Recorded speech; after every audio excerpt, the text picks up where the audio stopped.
साथियों नमस्कार, मैं आपका दोस्त अनिल सैनी। आप देख रहे हैं आपका अपना चैनल यूपी न्यूज सिर्फ सच। साथियों, उत्तर प्रदेश में आज से बजट सत्र की शुरुआत हो गई है। आज सुबह जैसे ही बजट सत्र में विधायकों का आने का सिलसिला शुरू हुआ, तभी समाजवादी पार्टी के विधायकों ने काफी हंगामा भी किया। यह बजट काफी हंगामेदार पहला दिन रहा। दरअसल समाजवादी पार्टी के विधायक, आज एक विधायक ऐसे थे जो साइकिल से वहां पर पहुंचे थे, मतलब उन्होंने महंगाई का विरोध प्रदर्शन किया। तो वहीं एक विधायक, कई विधायक ऐसे थे जो हाथों में कुंभ लेकर आए थे। उन्होंने कुंभ में हुई भगदड़ के मामले को उठाया। तो वहीं एक विधायक जी सपा के ऐसे थे जो हाथ में हथकड़ी और पैरों में बेड़ी डालकर विधानसभा पहुंचे थे। उनका कहना था कि विधानसभा में इस पोज में आने का मतलब यह है कि हमारे अमेरिका में रहने वाले अब प्रवासी भारतीयों के साथ अमेरिका ने जो व्यवहार किया है वह गलत है और इसी को सांकेतिक रूप से वह इस रूप में यहां पर आए हैं। फिलहाल आज फिर बहुत ज्यादा हंगामेदार बजट रहा।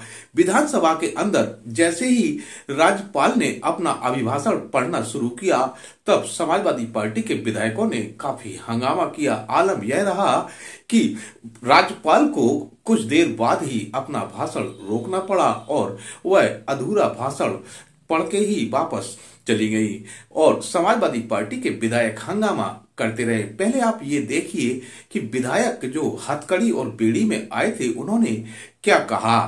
अरे भैया आईडी ना लगाइए अभी। भारतीयों का अपमान नहीं सहेगा हिंदुस्तान, भारतीयों का अपमान नहीं सहेगा। और हाथ उठा लीजिए।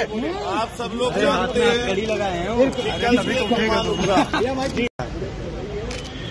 उनको शर्म नहीं आती। हमारे खुद के भारतीय लोग जिनको जहाज में रखा गया।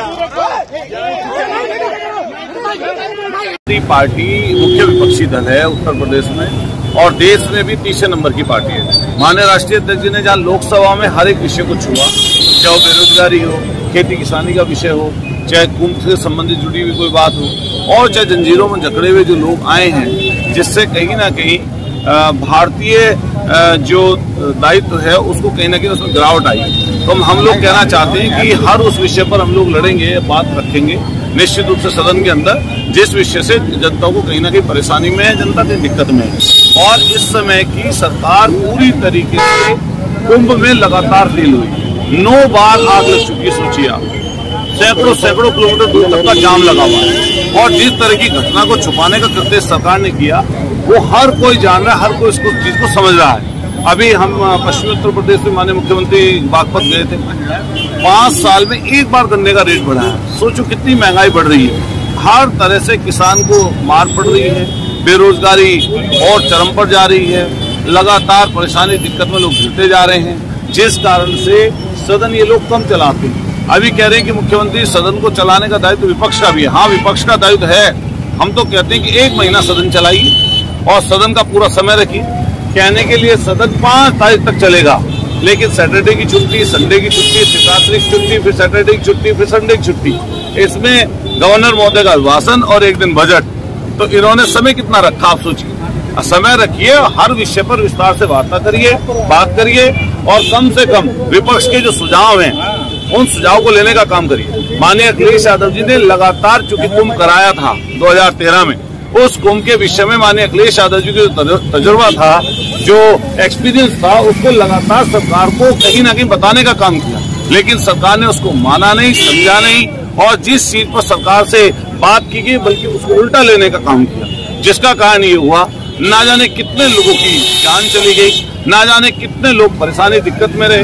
हर दिन वीडियोज आ रही हैं वहां के परेशान लोगों की, कई 100 किलोमीटर लंबा जाम, सड़कों पे गाड़ियां ही गाड़ियां हैं और जिस तरह की व्यवस्था सरकार की होनी चाहिए थी। 100 करोड़ का दावा था सरकार का, लेकिन मैं दावे के साथ कह सकता हूं जो लोग वहां पर पहुंचे उनमें वीआईपी को अगर छोड़ दें तो बाकी सब लोग परेशानी दिक्कत में वहां पर होता है। धन्यवाद। मिल्कीपुर के मामले को लगातार समाजवादी पार्टी ने किया। ये सरकारी चुनाव है, उपचुनाव, सरकार ने सरकार के हिसाब से चुनाव कराया और उपचुनाव में माननीय राष्ट्रीय अध्यक्ष जी ने हमेशा ये बात कही कि मिल्कीपुर आइए, पत्रकार साथियों को सबको कहा था। आगे देखिए किस तरह का चुनाव यहाँ पर चल रहा है, सरकार किस तरीके से चुनाव में धांधली या किस तरीके से अधिकारियों को अपॉइंट करके जीतना चाहती है, दहशत फैलाना चाहती है। उसी तरीके से हुआ।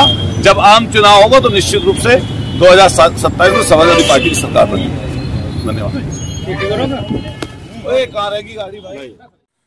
विधानसभा सत्र के पहले ही दिन हुए हंगामेदार विपक्ष का हंगामा को लेकर आज डिप्टी सीएम ब्रजेश पाठक ने कहा कि समाजवादी पार्टी के पास कोई मुद्दे ही नहीं है और वह पूरी तरह से हताश और निराश है। फिर आप भी सुनिए जो डिप्टी सीएम ब्रजेश पाठक ने मीडिया से समाजवादी पार्टी को लेकर बात कही है। विधानमंडल दल का प्रथम दिन है और ये बजट सत्र है। आज माननीय राज्यपाल महोदय दोनों सदनों के संयुक्त आईडी नीचे करो भाई संबोधित करेंगे। इस बार के बजट सत्र में खास बात आप देखेंगे, ये 2017 से लगातार बजट का आकार बढ़ रहा है। प्रदेश का इंफ्रास्ट्रक्चर पूरे राष्ट्र में नंबर 1 का तेजी के साथ प्रगति की ओर उत्तर प्रदेश बढ़ रहा है। बोलो नहीं। विभिन्न विभागों के मांगों के साथ बजट पर कल 20 तारीख को प्रस्तुतिकरण के बाद चर्चा भी होगी और लगातार उत्तर प्रदेश का चतुर्मुखी विकास हो, इंफ्रास्ट्रक्चर मजबूत हो, औद्योगिकीकरण हो, लाइन ऑर्डर बेहतर से बेहतर बने। हमारी सरकार की प्रतिबद्धता है कि हम उत्तर प्रदेश को राष्ट्र का नंबर 1 राज्य में स्थापित करने के लिए काम कर रहे हैं। हम विधानमंडल दल के दोनों सदनों के सदस्यों से अनुरोध करते हैं, कृपया सदन में प्रतिभाग करते हुए प्रदेश के विकास में सहायक बने। समाजवादी पार्टी प्रदर्शन कर रही है। समाजवादी पार्टी के पास कुछ बचा नहीं है। उनका निगेटिव नैरेटिव जनता अच्छी तरह समझ चुकी है। वो पूरी तरह से हताश है, फ्रस्ट्रेशन में है। 10 में से 54 करोड़ से अधिक लोगों ने कल तक पुण्य प्राप्त करते हुए मैं कह सकता हूँ वहाँ पर महाकुंभ में पहुँच कर सुनिश्चित किया है और लगातार से लोग पहुँच रहे हैं। अखिलेश यादव जी ने जो लोकसभा के चुनाव में गरीब अमीर जाति में एक बड़ी खाई खड़ी करने का काम किया था, वो महाकुंभ के आयोजन ने उस इनके निगेटिव नैरेटिव को जो खाई थी ऊंचाई नीचाई की, गरीब अमीर की, विभिन्न जातियों के बीच में सब कुछ मिटाते हुए महाकुंभ ने एक प्लेटफॉर्म पे पूरी सनातन संस्कृति को स्थापित करने का काम किया है। अखिलेश यादव जी के पेट में यही पीड़ा है कि पूरा देश एक कैसे हो गया। भारतीय जनता पार्टी की सरकार माननीय मोदी जी के मार्गदर्शन में बेहतर से बेहतर काम करने के लिए प्रतिबद्ध है। चैनल YouTube चैनल पर देख रहे हैं तो हमारा चैनल सब्सक्राइब करना ना भूलें, यूपी न्यूज सिर्फ सच। और अगर आप फेसबुक और इंस्टाग्राम पर देख रहे हैं तो उसको फॉलो भी करना ना भूलें। फॉलो करें।